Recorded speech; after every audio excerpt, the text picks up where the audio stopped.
산상수훈 강해 복 있는 사람들 캐드린 쿨만 지음 김범수 번역 2장 애통하는 사람 애통하는 자는 복이 있나니 그들이 위로를 받을 것임이요. 마태복음 5장 4절. 주님은 이렇게 말씀하셨습니다. 애통하는 자는 복이 있나니. 주님은 비관주의자에 관해 언급하시는 것이 아니고 무엇보다도 가장 먼저 자기의 야심을 생각하는 이기적인 사람에 관해 언급하신 것도 아닙니다. 또 뭔가를 잃어버리고서 고통스러운 마음이 되어 있는 사람을 생각하고 계셨던 것도 아닙니다. 수도꼭지를 틀어서 물을 흘러내리듯이 매우 쉽게 눈물을 흘릴 수 있는 남자와 여자들이 있습니다. 그렇지만 과거에 내가 배운 것은 눈물에도 여러 가지 종류가 있다고 하는 것이었습니다. 질투 때문에 흘리는 눈물이 있습니다. 질투하는 사람은 최초로 사용하는 무기는 눈물을 흘리는 것이라는 사실은 틀림없이 여러분도 아시리라 생각합니다. 그러한 상황에서 나는 내 자신을 살펴보아야 할 때가 있습니다. 왜냐하면 우는 것이 속임수에 지나지 않고 자기가 하고 싶은 것을 얻기 위한 무기로 삼는 경우가 있음을 내가 알고 먼저 그것을 생각하기 때문입니다. 또 자기 연민의 눈물이 있습니다. 그들은 스스로를 가엾게 느끼면서 인생을 살아온 사람들이며 어느 누구로부터도 동정을 받으려고 열심히 노력해온 사람들입니다. 그렇습니다. 눈물만큼 의미가 없는 것은 없다는 사실과 눈물만큼 의미가 있는 것은 없다는 사실을 나는 지금까지 줄곧 보아왔습니다. 나는 삶의 다양한 고통으로 상처받은 사람들과 직면했던 적이 있습니다. 그들은 오래전에 지난 것으로 인해 마음을 굳게 닫고 있었습니다. 그들이 나와 함께 무릎을 꿇고 함께 기도했던 적이 있습니다. 그래도 나는 그들의 마음과 혼에는 도달하지 못함을 알았습니다. 그리고 내가 거의 포기하려고 했을 때 돌연히 나는 한 줄기의 눈물 혹은 눈에 빛나는 어떤 것을 보았습니다. 그 순간 나는 마음을 부드럽게 하는 과정이 시작되고 있었으며 성령께서 견고한 껍질을 관통하여 심령 안에 도달되고 있음을 알았습니다. 만일 당신이 영적인 것에 대해 어떤 감수성도 없다면 어쩌면 당신은 그것을 자랑거리로조차 생각하고 있을지도 모릅니다. 만일 당신이 성경을 읽어도 어떤 감동도 받지 않는다고 정직히 말할 수 있다면, 만일 당신이 하나님의 것들에 대해서는 어떤 양심도 갖고 있지 않다는 것을 인정한다면, 나는 당신이 지금 곧 자신의 혼을 점검해 보도록 기도드립니다.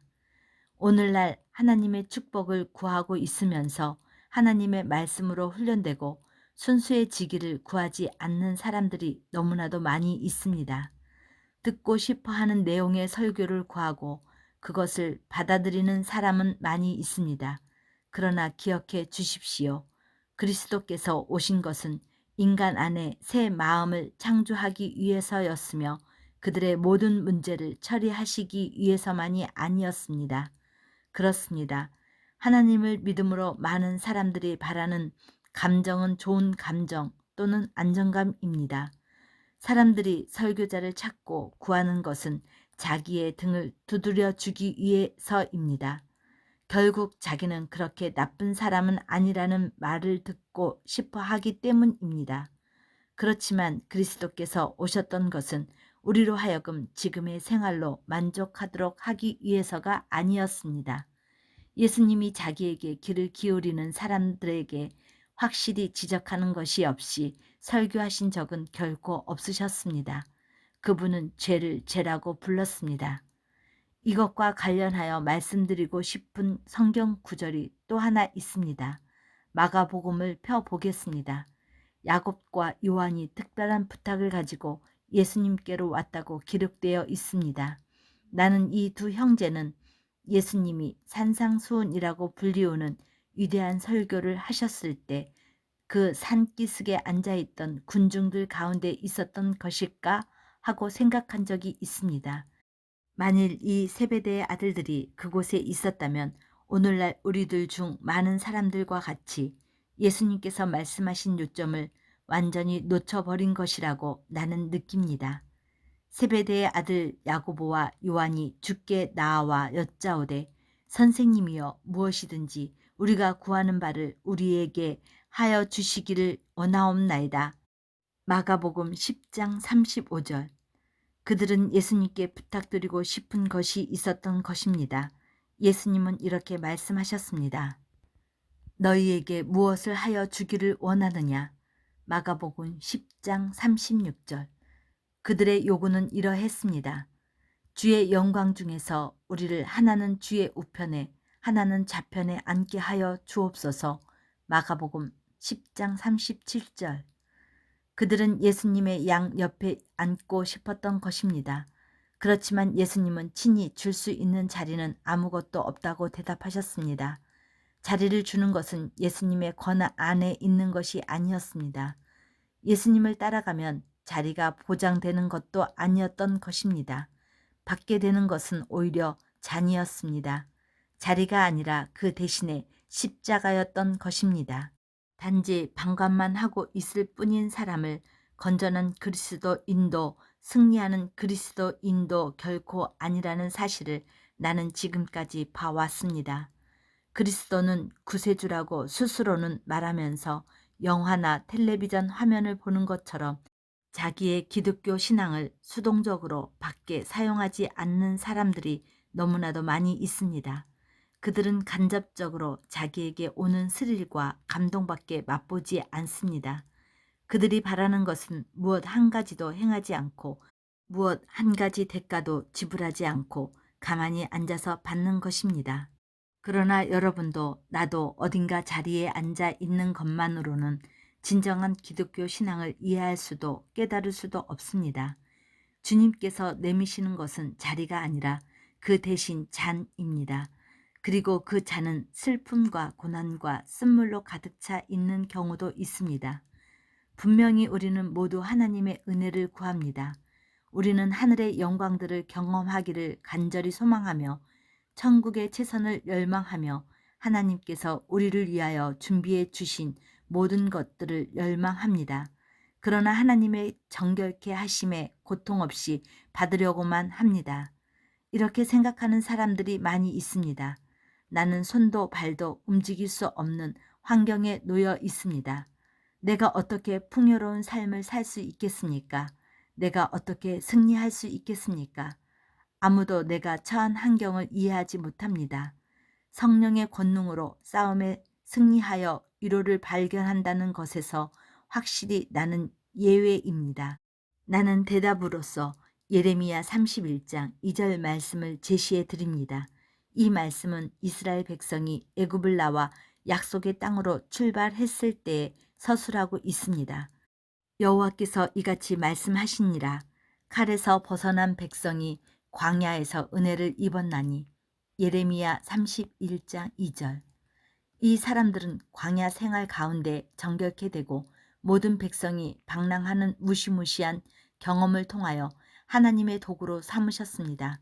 이 광야의 경험은 가혹하고 경멸할 만한 것이었지만 그들에게 있어서 승리로 통하는 문이 되었습니다. 하나님의 은혜는 우리가 광야의 경험을 하고 있을 때와 우리가 감방 같은 상황에 처해졌을 때 발견되는 경우가 종종 있습니다. 당신이 겟셋마네의 경험을 하고 있을 때, 당신이 고통 가운데 있을 때 하나님의 은혜를 발견할 수가 있는 것입니다.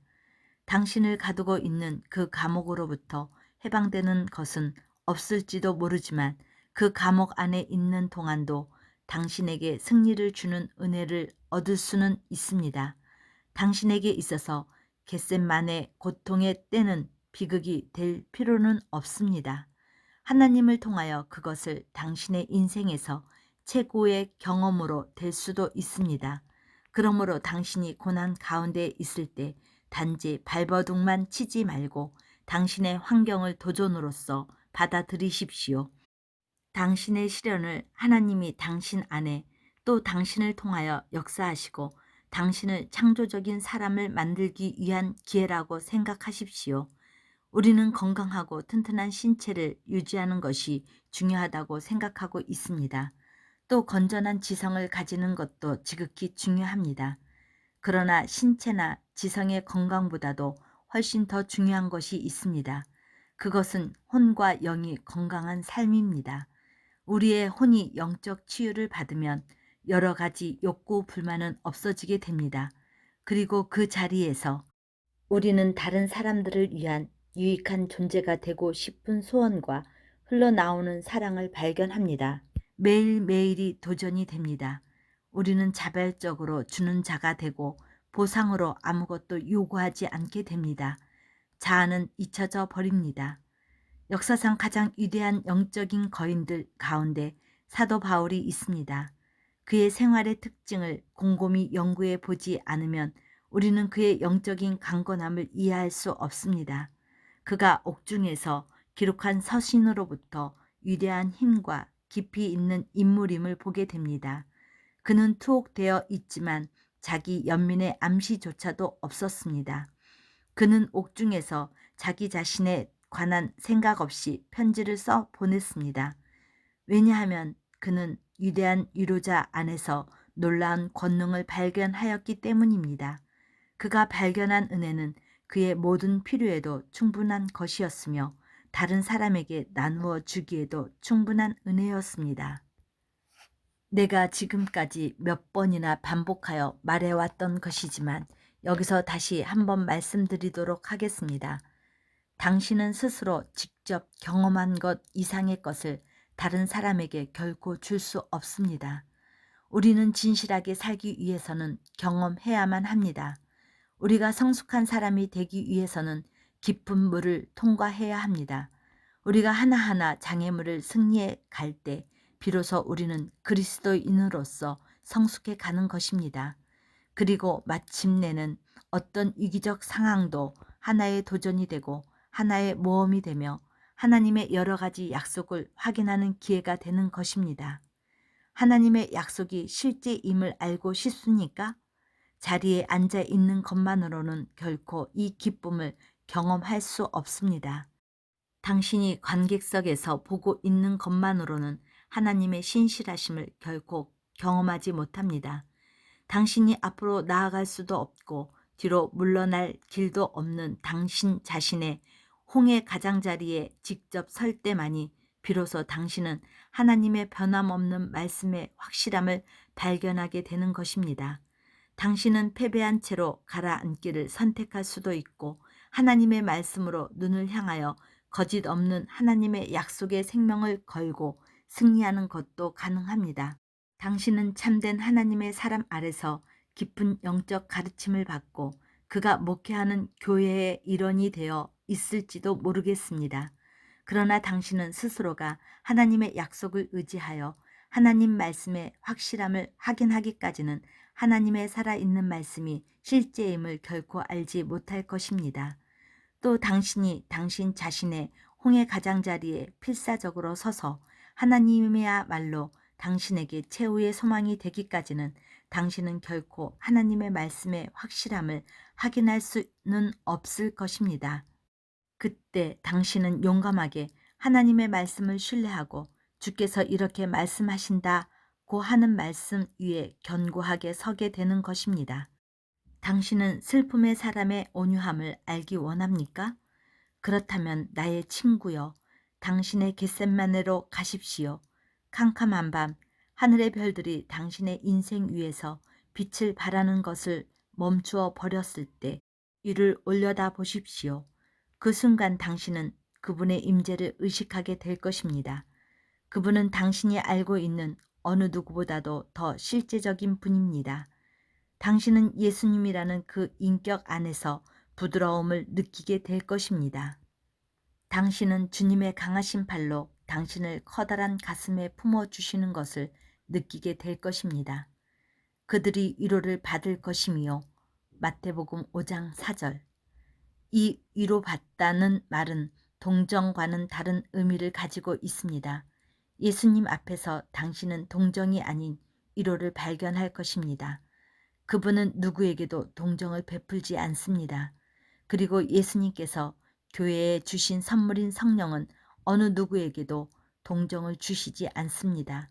그렇지만 이 강력하신 위로자께서는 확실히 자신의 위로를 당신에게 주실 것입니다. 그분은 당신에게 능력을 주실 것입니다. 그분은 당신을 강하게 해 주실 것입니다. 그분은 당신에게 자신의 용기를 당신에게 나누어 주시며 당신은 당신 자신의 능력으로는 불가능한 것을 하고 있는 자신을 발견하게 될 것입니다. 애통하는 자는 복이 있습니다. 겟셋마네의 경험을 통과하는 사람은 복이 있습니다. 바로 그곳에서 그들은 성장하기 때문입니다. 여러분도 나도 마음과 생각의 비통함이 들어가도록 허락해 버린다면 결코 영적 거인이 되지 못하며 결코 영적으로 성숙할 수도 없으며 결코 슬픔의 사람의 부드러움을 알 수 없게 됩니다. 우리가 고난받으면 우리는 그분과 함께 다스리게도 될 것입니다. 영광의 멸관이 있습니다. 우리를 기다리는 보상이 있습니다. 그것은 그분의 이름을 위해 고난받고 그 고난을 통하여 승리하는 사람들을 기다리는 보상입니다. 그것은 우리 자신의 능력에 의해서가 아니고 강력하신 위로자이신 성령님의 권능에 의한 승리입니다. 그렇습니다. 우리는 하나님의 축복을 바라지만 그분의 정결케 하시는 과정에 따르는 고통을 회피하려고 합니다. 그러나 나의 친구여, 그 고통에 동반되는 정결케 하시는 역사 없이 하늘에 있는 좋은 것들에 대한 놀라움은 결코 알 수 없습니다. 그렇지만 그 고통과 정결케 하시는 사역과 함께 삼위일체의 강력한 위로자이신 성령께서 권능을 주셔서 강하게 해주시는 하나님의 약속이 우리에게 있습니다. 예수님은 이렇게 말씀하셨습니다. 나는 너희에게 자리를 줄 수 없단다. 내가 주는 것은 슬픔으로 가득 찬 잔, 나의 잔이며 그리고 십자가란다. 자기 십자가를 지고 나를 따라오지 않는 자는 누구라도 나의 제자가 될 수 없느니라.